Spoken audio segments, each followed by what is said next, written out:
నమస్తే, good morning. ఈరోజు వార్తల్లోని ముఖ్యాంశాలు.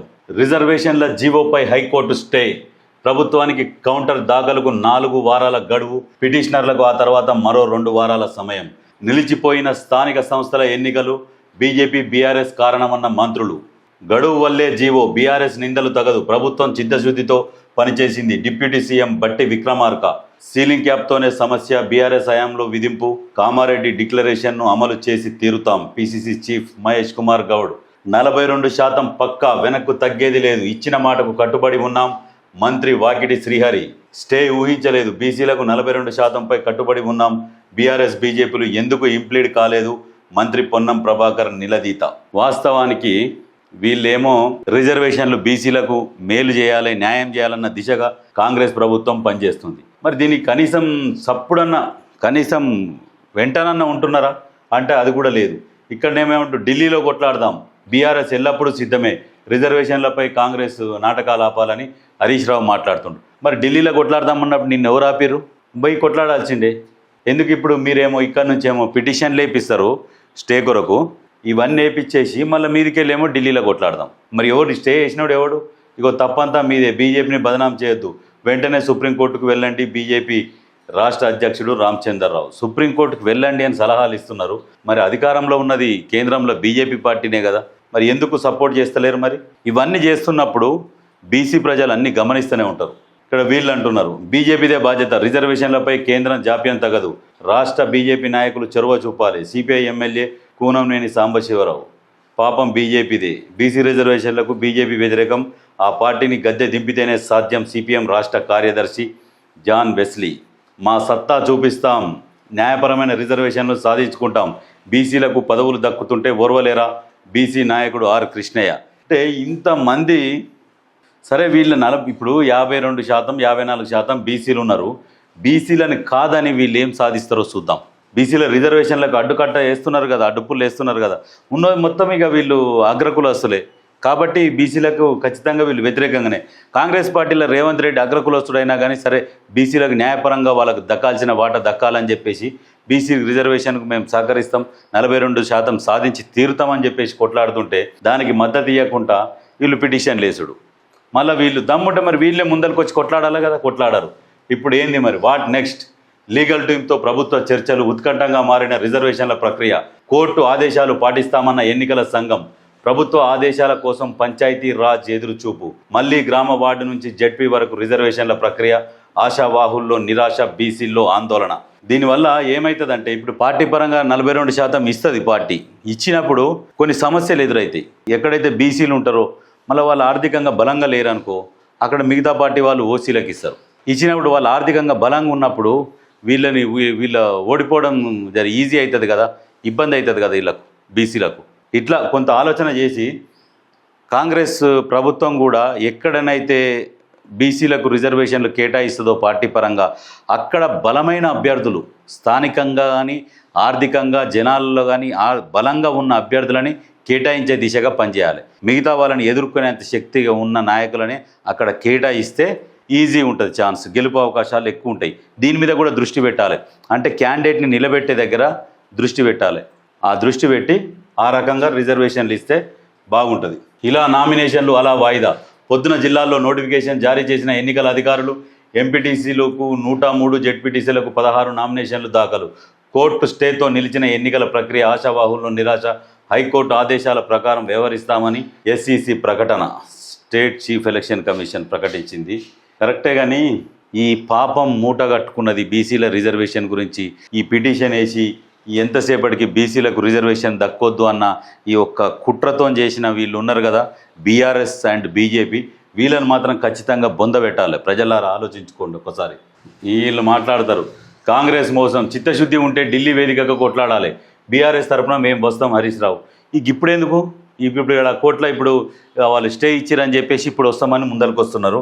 మీ అంత దొంగలైతే ఇంకెవరు లేరు. ఇక ఇద్దరు వేస్ట్. బీసీల గురించి వీళ్ళు వేస్ట్. బీసీలను కాంగ్రెస్ రాజకీయంగా వాడుకుంటున్నది. బీసీ రిజర్వేషన్లపై రాష్ట్ర సర్కారుకు చిత్తశుద్ధి లేదు, కేంద్ర మంత్రి కిషన్ రెడ్డి.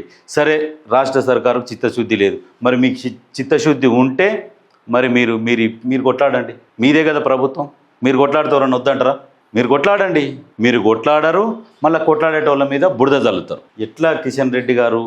బగ్గుమన్న బీసీ సంఘాలు బీఆర్ఎస్ దొంగదారిన పిటిషన్లు వేసిందని ఫైర్, బీజేపీ అడుగడుగున అడ్డుకుంటుందని ఆగ్రహం. హైదరాబాద్ విద్యానగర్లో తీర్పు కాపీలను దహనం చేస్తున్న బీసీ సంఘాల నాయకులు. రాష్ట్ర వ్యాప్తంగా పలు చోట్ల కోర్టు తీర్పు కాపీలు దహనం. ఇది ముమ్మాటికి బీసీ వ్యతిరేక శక్తుల పనే. జాజుల శ్రీనివాస్ గౌడ్. గవర్నర్ ఆమోదం లేకపోవడం వల్లే స్టే వచ్చిందని వ్యాఖ్య. నేడు రాష్ట్ర వ్యాప్త ఆందోళనలకు పిలుపు. సుప్రీంకోర్టు తీర్పుకు హైకోర్టు స్టే వ్యతిరేకమన్న ఆర్ కృష్ణయ్య. రాష్ట్ర ప్రభుత్వం సరైన నిర్ణయం తీసుకోవాలని కామెంట్. స్టేను సుప్రీంకోర్టులో వెకేట్ చేయించాలి. దాసు సురేష్. ఇప్పుడు ఎంత ఏం చేసినా ఇక్కడ గవర్నర్ ఆమోదించలేదు అంటే కారణం, అక్కడ బీజేపీ కేంద్రం చెప్తే ఆమోదించదా? కేంద్రం చెప్తే గవర్నర్ ఆమోదించాలి కదా. అక్కడనేమో వాళ్ళు, ఇక్కడనేమో బీఆర్ఎస్ పిటిషన్లు. ఈ ఇద్దరు కలిసి ఆడుతున్న ఆటల బీసీలు నలిగిపోతున్నారు. బీసీలు ఒకసారి తెలివితోని మంచిగా ఆలోచన చేయండి. మంచిగా ఆలోచన చేసి లోకల్ ఎలక్షన్లల్లో ఇప్పుడు సరే పార్టీ పరంగా ఇచ్చిన నెక్స్ట్ ఎట్లయినా కొట్లాడదాము ఖచ్చితంగా. కాకపోతే అప్పటి వరకు వీళ్ళని ఎక్కడ కూడా తిరగనీయొద్దు. ప్రజలల్లా తలెత్తుకునేటట్టు చేయొద్దు. తల దించుకొని తిరగాలి వీళ్ళు దొంగలు. అన్ని పిటిషన్లు వేసి అంత వ్యతిరేకంగా బీసీలకు వ్యతిరేకంగా కుట్ర బన్నితే బీసీలు చూస్తూ ఊరుకోవాలనా? కేసీఆర్ కేటీఆర్ ఎదురొచ్చినా పోరాటమే. నా మనసు విరిగింది, పిలిచినా వెళ్ళను. ఎన్టీఆర్ మాదిరిగానే కేసీఆర్కు వెన్నుపోటు ఖాయం. జాగృతి అధ్యక్షురాలు ఎమ్మెల్సీ కవిత వ్యాఖ్యలు. 100% అది జరుగుతుంది. ఇప్పుడు కవితక్క ఏం చెప్తే అది వాస్తవానికి కొన్ని జరుగుతున్నాయి. ఈమె క్లియర్గా ముందే ప్రమాదాన్ని పసిగట్టి చెప్తున్నది. కాకపోతే ఏంటంటే వెన్నుపోటు, లేటెస్ట్ వెన్నుపోటు పొడుస్తాడు హరీష్ రావు. చాలా తెలివిగా వ్యవహరిస్తున్నాడు. బీఆర్ఎస్ పార్టీని ఈసారి అధికారంలోకి రానియడు. 100% అధికారంలోకి రానియరు. హరీష్ రావే రానియడు. ఆయనకు ముఖ్యమంత్రి అభ్యర్థిని ప్రకటిస్తే ఆయన పూర్తి స్థాయిలో పనిచేస్తాడు, లేకుంటే ఆయన పనిచేయడు.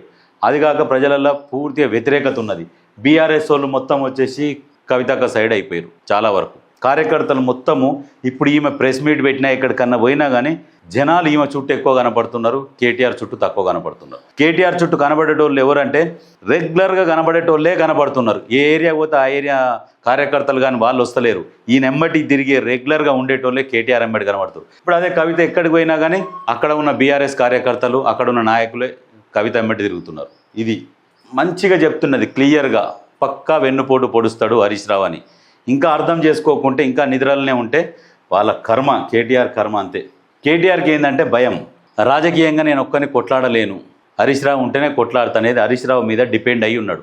లేకుంటే కేటీఆర్ కనుక ఆ శక్తి ఉంటే హరీష్ రావును కూడా ఎప్పుడో పార్టీలోకి వెళ్ళగొట్టు. అయితే ఆ విషయం హరీష్ రావుకు కూడా తెలుసు. నా మీదనే ఆధారపడ్డాడు కేటీఆర్ అన్న విషయం హరీష్ రావుకు తెలుసు. తెలిసి కాబట్టి మంచిగా వాడుతున్నాడు. వాడి గట్టిగా పొడుస్తాడు పోటు. సుప్రీంకోర్టుకు సర్కారు. బీసీ రిజర్వేషన్లపై న్యాయ పోరాటానికి నిర్ణయం. 2-3 రోజుల్లో special leave petition. Rajya Sabha MP Abhishek సంఘీతో ముఖ్యమంత్రి సంప్రదింపులు. న్యాయ నిపుణులు, అధికారులతో నేడు సీఎం రేవంత్ కీలక భేటీ. మేజర్గా ఏంది, ఇప్పుడు బీసీ రిజర్వేషన్ల అంశంపై సుప్రీంకోర్టుకు పోదామని చెప్పేసి ముఖ్యమంత్రి నిర్ణయం తీసుకుంటున్నాడు. స్పెషల్ లీవ్ పిటిషన్ వేసి ఖచ్చితంగా కొట్లాడదామన్న ఆలోచనతో ముఖ్యమంత్రి రేవంత్ రెడ్డి గారు ఉన్నారు. కానీ ఏం జరుగుతుంది అనేది ఇంకా చూడాలి. Reverse gear. బడా నేతల నుంచి కేడర్ వరకు అక్కడే మకాం. ఇప్పటికే అభ్యర్థులను ప్రకటించిన కాంగ్రెస్, బీఆర్ఎస్. 2-3 రోజుల్లో బీజేపీ సైతం ప్రకటించే ఛాన్స్. ఇప్పటికే ప్రచారంలో ఆయా పార్టీల ముఖ్య నేతలు సత్తా చాటాలని ఉవ్విలూవుతున్న ప్రధాన పార్టీలు.